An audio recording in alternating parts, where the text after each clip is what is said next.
মাঝখান থেকে ওই এক মাওলানা সাদ দিল্লির ভ্রান্ত লোক, তাকে কেন্দ্র করে এই মেহনতের ভিতরে বিভক্তি। 3:28 a.m.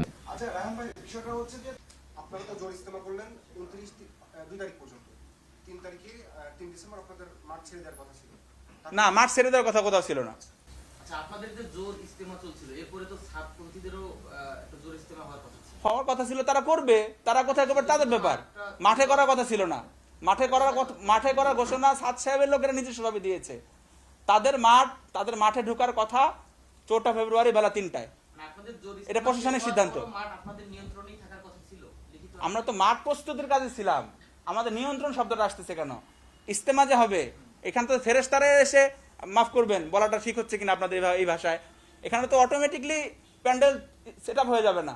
এখানে আমাদেরই কাজ করতে হবে এবং বরাবরই এটা আমরাই করে থাকি। ছাত্রপন্থীদের জোর ইস্তেমাটা কোথায় করার কথা ছিল? মানে এটা তাদের ব্যাপার, তারা জানে। তারাও তো সেখানে জোর ইস্তেমা করার কথা ছিল। 2,000 years later. সবচেয়ে মজার ব্যাপার, ওনারা গত 7 বছর এই 5 দিনের জোট, যেটা তবলিগের মূল জিনিস, যেটা আমরা শুরু করে নাই, মাওলানা সাদ সাহেব শুরু করেন নাই, যেটা হযরত মাওলানা এনামুল হাসান সাহেব রহমতুল্লাহ জামানা থেকে চলে আসতেছে, ওইটা ওনারা বাদ দিয়ে দিয়েছিলেন। ওনারা এই 5 দিনের জোট আর করতেন না, ওনারা বিভাগীয় 2.5 দিনের ইজতেমা করতেন। ওনারা 5 দিনের জোট আর করেনই নাই। কেন? বিভাগীয়ভাবে কেন করছেন? সব ধরনের মানুষ আসবে, মজমা অনেক বড় দেখা যাবে। যদি শুধু 5 দিনের জোর শুধু 3 চিল্লাওয়ালাদেরকে নিয়ে ওনারা করতেন, তাহলে ওনাদের এটা প্রকাশ পেয়ে যেত যে ওনাদের মানুষ কত কম। 5 দিনের জোরে, বিভাগীয় জোরে ওনারা সবাইকে ডাকছেন, এলাকার মানুষ, সমস্ত মানুষরা আসছে।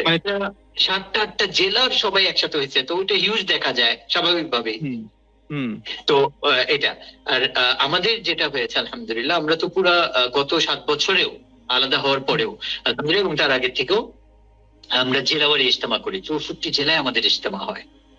এক একটা ইজতেমার মধ্যে 50,000, 60,000, 1 লাখ, 1.5 লাখ মানুষ হয় এক একটা জেলার ইজতেমায়। এবং আমাদের এই যে 5 দিনের জোর, আলহামদুলিল্লাহ এটা প্রতি বছরই আমরা করে আসতেছি। আমরা প্রতি বছর টঙ্গীতে করতে চেয়েছি, যেহেতু তারা করে না, আমাদেরকে করতে দেয় নাই। ওকে, আমরা এটা মেনে নিয়েছিলাম। এই বছর তারা বলেছিল তারা করবে না, কিন্তু তারা হুট করে আবার করেছে। যখন তারা করেছে, তখন অটোমেটিক আমাদেরও অধিকার আছে। আমরাও তো তবলিগের মূলধারার সাথে আছি, তো আমাদের অধিকার আছে সেখানে জোর করার। তো আমরা ওইটা করতে চেয়েছি।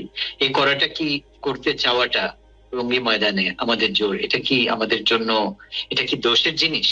এটা আমি আমার বাংলাদেশের জনগণের কাছে প্রশ্ন, যে আমাদেরকে যে বঞ্চিত করা হয়েছিল ফ্যাসিস্ট সরকারের আমলে গত 7 বছর ছিলাম, এখন আরো বেশি, আল্লাহ মাফ করেন, আমাদের উপর জুলুম হচ্ছে।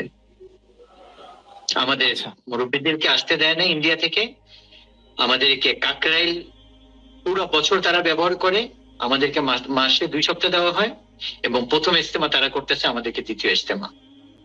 এখন যখন এই ফ্যাসিস্ট সরকার চলে গেল, তো আমরা এটা মনে করলাম যে আলহামদুলিল্লাহ, আলহামদুলিল্লাহ, আল্লাহ শুকরিয়া, এখন ইনসাফ করনেওয়ালা সরকার আমরা পেয়েছি। তো আমরা ওই জায়গায় ইনসাফের দাবি কি করতে পারি না? আমরা উড়ে এসে জুড়ে বসি নাই, আমরা এই দেশের মানুষ, এই রক্ত, এই জমিনের মানুষ আমরা।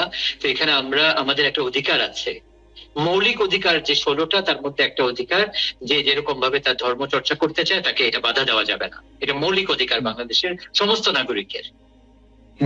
এই জায়গায় আলিম ওলামারা যদি কেউ মনে করেন, কোনো আলিম ওলামা এটা যদি মনে করেন যে কেউ কোনো ভুল করতেছে, তাদের দায়িত্ব হচ্ছে ওইটাকে বলা এবং ওইটাকে বোঝানো, ওইটাকে ইমপ্লিমেন্ট করা।